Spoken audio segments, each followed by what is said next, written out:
Good evening, everybody. This is Ilse Strauss from Jerusalem. It's day 46 of Operation Swords of Iron, and tonight we have a very special guest. Everyone say hello to Doron Keidar. And Doron, I'm not exactly sure where you are at the moment, and I would like you to share with us. You don't have to give us the GPS coordinates, but first things first, please introduce yourself to our viewers. Tell us who you are, and then we'll get to where you are. So my name is Doron Keidar. I'm born and raised here in Israel. I normally work on my day-to-day job in executive protection. I do personal protection for government agencies, for celebrities, business people, that kind of thing. So some of the CEOs of the biggest corporations that you've heard of, those are the people who have been my clients here in Israel. And then on the side job, if you will, I also have a nonprofit called Cry for Zion, where basically what we do is we educate Christians around the world on the importance of the Temple Mount, how the importance of it is both past, present, and then future. And so we have a lot of good content on that particular subject for the Christian audience, which we have learned do not really have a very strong grasp, and whatever is taught or spoken of on the particular issue is usually very vague and kind of distant, like, oh, the Temple of Antichrist, so we don't want anything to do with it. And so what we do is we bring biblical teaching and we discuss how to God it's the most important thing in the world, and then why is that, and how does this affect you as a Christian around the world. And so that's normally what I do if I'm not here fighting in Gaza. Right. So what you mean to say is this is not your everyday get-up. This isn't what you do every day. You are a father of three. Yep. You're a husband. You're a businessman. So why do you find yourself dressed up like this so far away from home? That's a very good question. So many of us on the 7th of October found ourselves on a very dark Sabbath morning, which should have been a very joyous day. It was the culmination of the festival of Sukkot, the Feast of Tabernacles, which is one of the most festive, happy, celebrated Jewish festivals in the year. Because it literally says that you are only to be joyful, only to rejoice. It's one of the commands for the Feast of Tabernacles. And many times in years past where Jews have been attacked or murdered on Passover, you'll actually notice that the resolve was that we're going to mourn, but we're also going to celebrate at the same time. So it's a very important holiday for. Oh no, we seem to have lost Doron. There we had this horrible attack. I'm with you. Yes, you're back. So what happened is we had this horrible attack of over 2,500 terrorists who infiltrated the southern border here from the Gaza border and started to go on a genocidal rampage of murdering innocent women, children, men, whoever was at home, whoever was supposed to be enjoying the Sabbath, whoever was supposed to be enjoying Shmini Atzeret. And instead of having a Sabbath day, a festive day, we found ourselves having a bloody, torturous nightmare of a day. And so I woke up to rockets being fired towards Jerusalem because we live in the Jerusalem area, my family and I. And my wife woke me up. The whole house was shaking from the booms, and I opened up my phone to check my unit text because I serve in a special forces unit for reserve, and so I knew that if something is serious that I'm hearing is happening right now, most likely I'm probably going to get notified, which I was correct in my assumption. And so here I see these texts come in our unit text, and it's just flooded. We've never had anything like that before in our past. And so immediately, as I'm putting my family in the bomb shelter because we're under rocket fire, I grab my gear and I run out the door and don't look back. And so this is how my day started on the 7th of October, over 6 weeks ago, on the first day of this attack. And then my unit has been called up ever since. And we've been operating in the Gaza Strip. We mainly is where my unit operates. We have been assisting different units in the war effort in the Gaza Strip. I can't really elaborate exactly what we do, but we're definitely where the fighting is taking place. And so yeah, so it's been a very taxing time for many of us men, and like you pointed out, fathers, businessmen. Our whole life has been put on hold in like in a freeze for weeks now, without any light at the end of the tunnel. Like there's nobody here who knows how long this is going to last. When do we go back to our families, to our businesses? Right now, I'm actually looking for security personnel to fit one of our projects. So that was just before I got on the call. Now, I'm actually searching for people who are available, who are not in the special forces community, who are not in a combat unit that's been called up, etc. Which again, in our community of security, is a very rare find. Um, so that's our reality for many of us.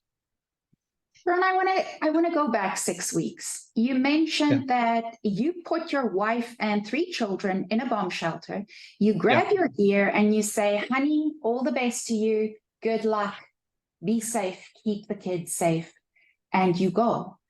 Now, you also mentioned that the comrades with you serving, is that the same case for them?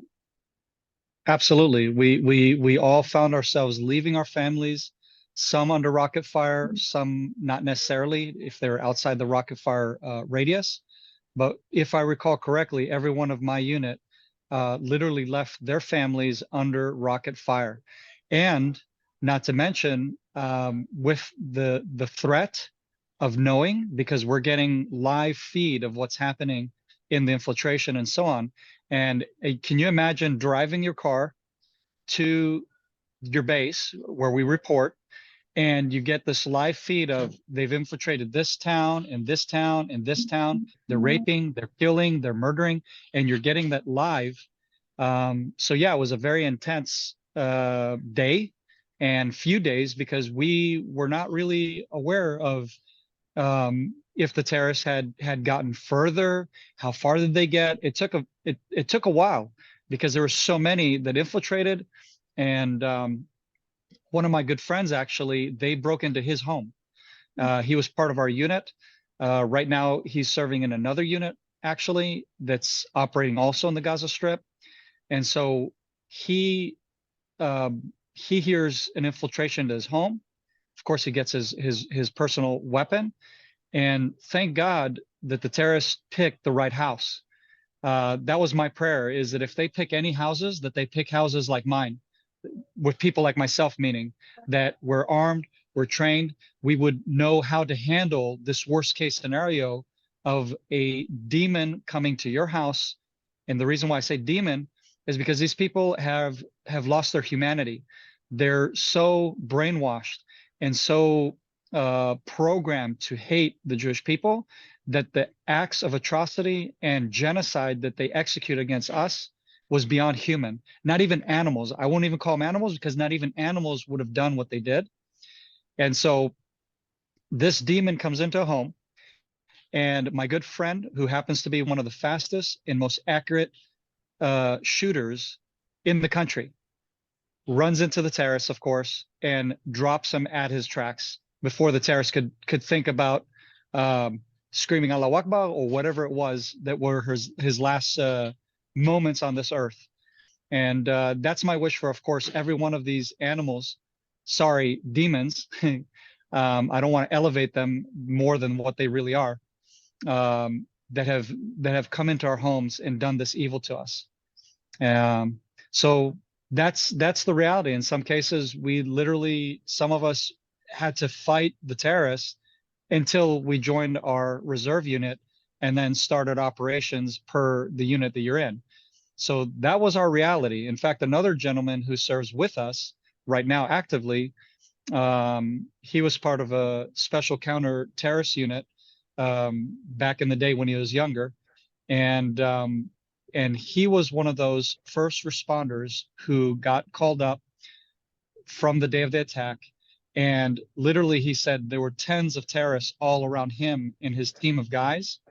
And it was like a turkey shoot, so to speak. Again, to use that very broadly, I know that sounds very harsh, but it literally, can you imagine walking to a scene and it's not one terrorist, it's not two terrorists, it's not three, but there's like 30, and there's you and a few other guys. And what do you do? So some of these men have literally endured hell in order to ford off the onslaught of these terrorists that came into our land and committed these atrocities. And then only then to go and continue fighting for weeks on end, like I said, without any knowing of, light of the end of the tunnel. When is this over? So that's been some of the reality of the stuff that we have seen, that we've experienced. I think you might have heard of the children that were put in ovens and cooked alive in front of their parents before they were murdered. So these were the scenes that some of my personal friends have seen and witnessed, and they have to just carry on. I have a friend who served with me in the unit that I originated in years ago, in my original platoon. He was killed in battle just the other day and has been laid to rest. So every one of us, I would say, in this country right now have been stained with the trauma of losing a loved one, of knowing somebody that either fighting or was tortured and murdered or raped. It's a ripple effect that honestly, until the war is over, many of us, I'm not even looking at the names of those who are fallen because I don't even want to know. I just happen to get that personal name sent to me because one of the men reached out to me telling me it happened, because I've been ignoring all the texts, all the everything, so I can keep my mind focused, because it's just too much. It's too much to handle right now, to be honest. Doron, how do you guys stay motivated? How do you stay with it when there's so much going on and so much trauma and so much hurt? And how do you stay focused? That's a really good question. I would say for me personally, it's my faith. If I didn't have faith in God, I personally don't know how I would make it through this. I actually pity people who do not have, they don't have that anchor to help keep them anchored during this very difficult time. I think aside from that, the thing that's keeping us motivated is that we're fighting. It's what we're fighting for. We're fighting for our family. We're fighting for our mothers, our fathers, our great grandparents. In some cases, those of us who are married, we're fighting for our wives. We're fighting for our children. You're fighting for your brothers, your sisters. We're all fighting for something that is most dear to us. And if it were not for that, yeah, of course, you would fall apart. This is too much to handle. But just knowing that the only thing that is standing between these demons and our actual families, our immediate families, is people like me. And so I think that's what's motivating us the most. Like I said, aside from having a faith in God and having something to draw strength from through reading God's word and being connected with God and prayer and so on, it's got to be that. There's really not much else to keep us motivated, to be honest, because like I said, mentally, emotionally, this is the most difficult war I've ever fought in. And I've been in every major conflict since 2003. And some of my guys, they've been in major conflicts since the mid 90s. So it's definitely very, very difficult, more than any battles we've ever fought, most of us, for sure. And I think it's something that we've all noticed, the focus on God in this conflict, because we've seen video clips and pictures of the soldiers on the border ready to go in with their rabbi blessing them or singing songs of faith and praise to God. Can you comment on that? Yeah. Again, it's not everyone, but there is definitely a upswing, I guess you could say, of Jews that are, they're turning to God. They're turning to for those that are, I guess you could say, are not all out. How would you say? I forget the term for someone who doesn't believe in God at all. Atheist. Yeah, agnostic or atheist or whatever your position is on God. I would say the majority who have some kind of foundation in faith have definitely turned to God. They're turning to rabbinical help and counsel, and many of these rabbis are doing incredible work, because you can imagine, for them, this is the most difficult position to be in as a person of faith who's supposed to give encouragement when most likely they know somebody who's been, like I said, murdered or tortured, or a loved one that has died defending Israel.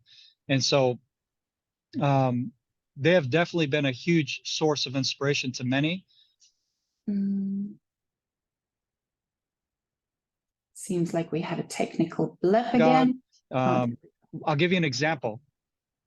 The only girl that has been restored alive to date right now, besides the negotiation with the United States and the American citizens, was the young soldier girl whose family cried out to God.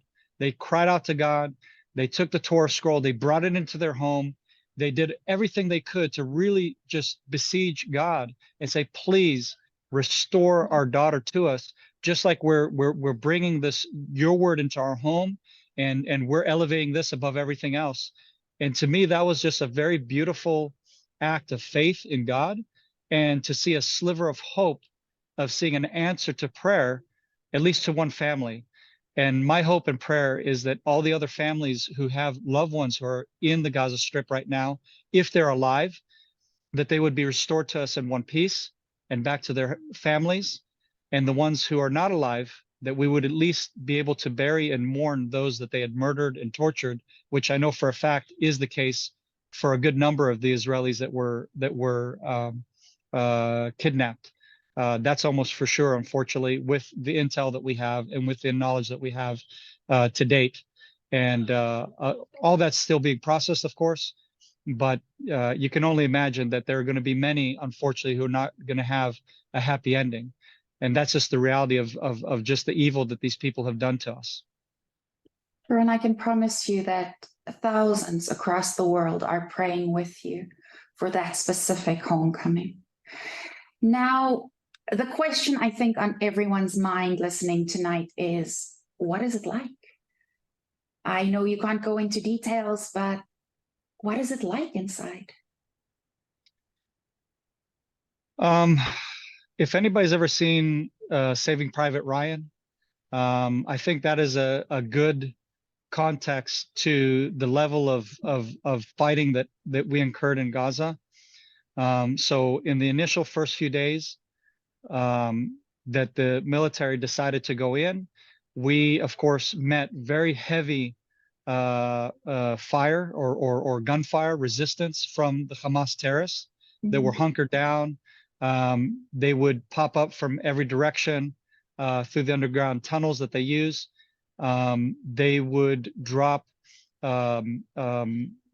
mortars from attack drones that were makeshift in a way where it would release a mortar that was armed, and once it landed on impact, it either blew up the tank that they targeted or the group of soldiers that they targeted. In one case, we actually received these young soldiers that were targeted by one of those attacks. So unfortunately, I got to see the body of one of the young men that was murdered by that attack, and the wounded soldier who was wounded by that one of these particular attacks. So it's very surreal because you see the footage online that gets released, and you're living it at the same time. It's a very unreal experience. Your brain isn't really processing it. You have massive explosions going all around you, usually by our military that is targeting terrorists that are targeting us in our our operations. Literally, we find ourselves within like 100 to 200 meters away from us. There's a full-on gun battle going on between the terrorists and our forces. I've had bullets go over my head in one case. You know, like I said, it just gets very close. You find yourselves under mortar attack. Many times we had that as well during our operations, where we get the command on the radio, and you're basically in an open area. You don't have any bomb shelter. You have nowhere to hide, nowhere to run to, and so I've had that as well. I mean, basically anything and everything you've seen on.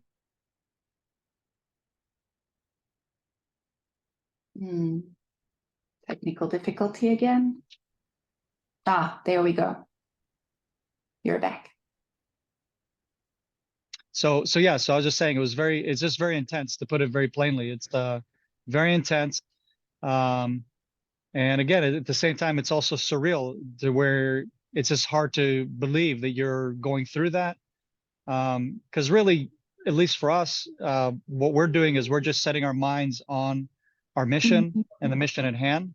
And there's not much else you can do, because if you're, of course, focusing on the fact that your life is under danger right now, that you've been targeted, that you're being fired at, and so on, you're not going to do your job very well. So you really have to stay focused. Wow. Doron, I have two more questions for you, and then I'll let you go back to whatever it is you're doing at the moment. And my second last question is this. You know what's being released on social media. You know what people are saying. How can you answer that, knowing the people around you, knowing your brothers in the unit with you, knowing yourself? What do you say to people accusing Israel of genocide, of just murdering innocent civilians in Gaza, to saying that there's a death toll of 13,000 killed in Gaza? Yeah. Share with us about the people you are with, about the heart that you go in with. Well, you know, I've become very aggressive online. Anybody who's following me recently, you'll notice that some of my comments are not going to be very politically correct, using extremely aggressive language, because what people seem to forget when they attack me online is that they're attacking a warrior. You don't attack a warrior and think that you're just going to walk away, you know, and I'm just going to let you spew these accusations against me and my men and my people. And so you can still hear me, right? Yes, we're okay, good. Cool. Just making sure. So what I've done is I've basically gone on the offense and have answered people directly on these issues, and just simply tell them, listen, with all due respect, you're not here. You're getting your information from propaganda sources, mainly catered to you from Hamas. Right. You know, the death toll that you just mentioned, where is that from? I saw it on social media today, 13,000. Now, my question for that would be, the Gaza Strip is 45 square kilometers. Mm-hmm. Where would you bury 13,000 people? Just off the top of my head. See, you're just thinking too much now, right? You're being too logical. See, that's a great question. That's a great question. And then the other question people need to ask, why does Gaza have more than 20 hospitals when Jerusalem, that is the capital of Israel and has the largest population of a city in Israel, has only 4 hospitals? So it's just that you're not asking the right question. So what you just observed, that is a correct observation. Where are you going to put all these people? How, it's such a huge death toll. You should be able to see a massive graveyard, right? Or massive burial Indeed. of people, but you don't see that. What you get is and that's what I'm trying to tell people online who are attacking me. I just hit right back. And again, like I said, very aggressively, because listen, you're going to come at me and you're going to gun at me and you're going to call me names and all that. Well, then you've opened yourself for an aggressive confrontation. You want to have a discussion and a Right. respectful one? I'll do that as well. But I'll meet you on the same playing field that you're going to meet me with. And so, like I said, if people are following me lately and they're just a little, taken back by that, I think it's important that you understand that we're facing what I call the useful idiots. So the people who are reiterating this lie that we are murdering children and so on and so forth. First of all, that's partially true. So I'll put it like this. The air attack that comes from our Air Force that has targeted that terrorist facility, where we have been watching it for days, and we know for sure that the only people going in and out of it are terrorists, and that we know for sure based on our intel that there's a cache of explosives or rockets that are being fired into Israel, then we target it. And once we have cleared it from any civilians going in and out of it, then we fire a rocket to take it out. So in our attempt to eliminate that terrorist hub, right, of what I just mentioned, Yeah. what people don't know is that you have 300 miles, over 300 miles of tunnel systems under the Gaza city, and that the terrorists literally take civilians and they put them in those areas where we can't see that you put people there. And they in other words, they plant children and elderly and so on and so forth, whoever they can get their hands on, and they will place them strategically where they know Israel's going to retaliate and attack, because we have to. And so this is how you get these casualties. So indirectly, yes, our attacks our retaliation have taken casualties of civilians, but it's not because we target them. We target the terrorists, and we avoid human casualties to the utmost ability of any military in the world. Yet you're not fighting a fair fight. You're not fighting a fair enemy. This is an enemy, like I said, that thinks in a very demonic, beyond human way on how can I, twist things in such a way that basically I can go murder and I can rape and I can do horrible things to the Jewish people and then still get away with it. And that's what they're doing. They're building hospitals ahead of time before this conflict even broke out by the dozens, so that they can have them already ready, right, for this very scenario. They knew that this is what's going to happen. They didn't put those launching pads just randomly. It's all strategic. So they knew that they were going to get away with genocide and then spin it on its head and say that we're committing genocide. And that's an absolute lie. That is an absolute lie.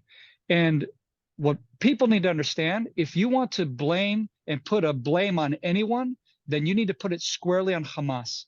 They're the ones since 2005, when my military pulled out, and I used to serve in the Gaza Strip before that.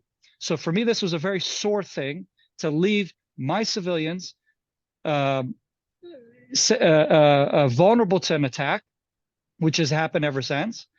And to the worst thing that happened 6+ weeks ago with the Black Sabbath, when they came in and they did all the horrible things. So the blame goes on Hamas, who has taken over the Gaza Strip since 2005, tortured and murdered anybody who would politically oppose them, and have remained the superpower of the Gaza Strip as a bunch of thugs and bullies who literally torture, maim, and murder their own people. And not one word from the world, not one word, not one, I stand with Palestine. Where are those people? Where are those people? They're screaming at me, calling me a baby killer. Where were you months ago? Where have you been since 2005? Do you know how many Palestinians have been murdered, tortured, raped, and maimed by Hamas to date? It's in the thousands. But not a word from the international community, not a word from all these, what I said, useful idiots. That's why I call them useful idiots, because you're obviously so stupid that you're just looking at one side of the coin and not recognizing that this is a legit military that is defending a legit nation against a terrorist entity. And if they want to take the stand inside of Hamas and you want to support those same terrorists, go knock yourself out. You're the one screaming free Palestine. I'm the one who's doing the job of freeing Palestine from Hamas. So you choose who you want to support. Hamas, keep them under torture and murder, and including our people, or let me do my job and eliminate Hamas so that the Palestinians can have peace and we can have peace. Doron, I don't even know what to say to that. The things that we've heard happened during that morning, and the things that we've heard since, it is what you've just described of them getting the children and the elderly into the tunnels. It is so evil that I don't even think the Western world can conceive of that. We think in terms of, oh, I want a house, I want a car, I want to get up in the morning, I want to send my children to school, I want to get them in the afternoon, we want to go for a walk with the dogs, we want to go for summer vacation. Where will we go? This is not a mindset that they share, correct? Correct. So yeah, their summer vacation. And by the way, I can tell you firsthand, a lot of people say, this is the level of the useful idiot mindset that I'm talking about. I've been accused that Israel is using, or me, or Israel really, they're just accusing me on my platform. We've been accused of using AI to stage the kidnaps and the attacks that happened on the 7th. Oh, indeed. AI. Indeed. And that's artificial intelligence for some of the older community. I'm sorry, in our audience, myself included. These are kind of things that you need to myself included too. Thank you. You got to educate yourself, because I'm like, what's AI? What's AI? Everybody's talking about AI. So as you know, today we have an artificial intelligence apps that can essentially write documents for you. So if you want to write a document and cheat for your tests or whatever, here's a little, nod to anybody out there who wants to take advantage of technology. Then you can have an AI robot, so to speak, write your essay for you. Just give it the subject line, give it the, some parameters, and it just shoots it out for you, spot on, and you can hand in your essay and no brainer. But it also can create pictures. It can create movies. You can do a lot of things with AI. And so there are people out there who are obviously very educated. And this is part of the interesting thing with these useful idiots. They're actually not very stupid. They're very smart, many of them. They're educated. They're Ivy League school individuals who are just very good-hearted, I think, some, right, that are just very good-hearted. They're sensitive, and they want to help the underdog. And they fall for the trap of what the Palestinians spin and shoot out on the media. And what they do is they believe, oh, no. What Israel did, it's all AI.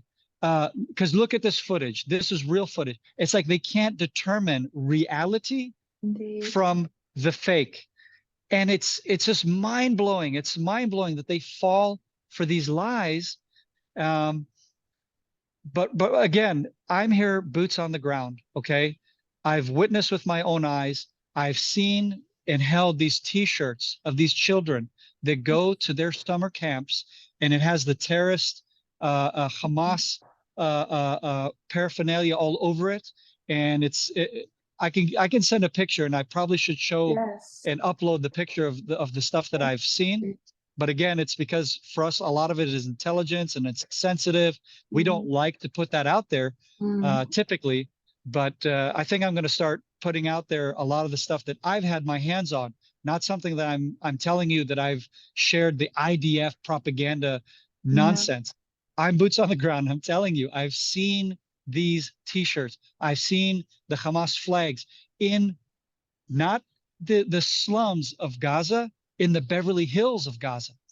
So if in the Beverly Hills of Gaza, you have terror tunnels, you have terrorist paraphernalia, you have instructional manuals telling you this is what kind of Jeeps they're driving, this is what kind of APC, this is what kind of tank, this is the vulnerability, here's how you attack it. This is what they're handing out and teaching Gazans. So can you only imagine what you have in the more vulnerable communities who are the lower status of citizen living in the Gaza Strip? Let your mind just, you know, complete and fill in those dots that I'm giving you all here as far as this is what I've seen. My question would also be, okay, fine. If Israel did stage this, if October 7th was staged, let's say that for a moment. Why? Sure. What would be Israel's big scheme behind that? 45 square kilometers, 2 million more people that they have to provide infrastructure for and build hospitals and schools, etc. What would be the benefit that Israel would get from that? Their economy grinding to a halt as they go to war, their fathers, their sons. Why? What is the big benefit for Israel? There isn't. There's nothing. So yes. Well, Doron, I have one more question for you, and I'm gonna start that off by a statement. You said that you are the only thing standing between your family and the people who want to murder, kill, rape your family. You are also the only thing standing between those people and me and my little girl and my husband.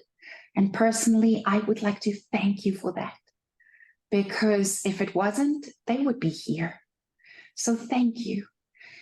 There are hundreds of thousands, if not millions, of Christians around the world praying for you. And that's my question. How can we pray for you? How can we pray for your men? I would say that the best thing that you can pray for is that we can heal emotionally, and that we can stay strong, and that we can have our mind in the game, so to speak, that we can stay focused on the mission at hand for each and every unit and each and every task that we have. Because you need to understand, I'm just the face of tens of thousands of soldiers fighting in the Gaza Strip. I'm just a voice of one of many of us, and each one of us has our specialty. Each one of us has our task, from the smallest to the greatest. And it's that combined effort that's going to give us safety and security for the nation of Israel, for the citizens of Israel, and for the Gazans who have been living under this nightmare called Hamas for such a long time. So pray that we completely annihilate Hamas for the sake of the Palestinians and for the sake of the Israelis that have been living under this reign of terror. And the next thing I want to do, since this is a Christian audience, I want to implore you, especially the missionaries, you go share the gospel on the backside of the world, all the way to Iran Jaya, okay, where people will eat you alive if they get their hands on you. You know what? If you're so brave to go preach the gospel in Iran Jaya, please come to Gaza. You want a mission field? Come to Gaza. The Gaza Strip is the best mission field, in my opinion, of anywhere in the world. The only hope for the Gazans, the only hope for Israel, is that they will have a voice of hope and something to live for that is other than jihadist Islam. And the best example of that I've seen is the son of Hamas, or known as the son of Hamas, Musab Hassan Youssef. He is the son of one of the founders of the Hamas terrorist organization. He had an encounter just as he got released from an Israeli prison where he was held. And what happened is that essentially one of those Christian missionaries preached to him. He received Jesus as his Lord and Savior. And today he is the biggest beacon of light and hope that I've heard from the Palestinian people. And so for me, when I see that transformation in his life, then you know what? I implore you, please replicate that times over and over and over, because I know that there are many Palestinians in the Gaza Strip who will be transformed from that reality, and it is much better than whatever they're teaching and whatever they're living for right now. Oh, Doron, again, I'm absolutely speechless. Thank you. Thank you so much for taking the time to speak with us. Thank you for sharing with us. Please know we are praying for you. And I still have no idea where you are at the moment. Thank you. Thank you. Just outside the Gaza Strip, actually, in a staging grounds. So you can hear in the background, probably not through on your studio or the recording, but there's constant planes over me and artillery shells and you name it. So we're just on the outskirts of the Gaza Strip. Doron, may it be a quiet night. Good night. God bless. Thank you so much. Bye.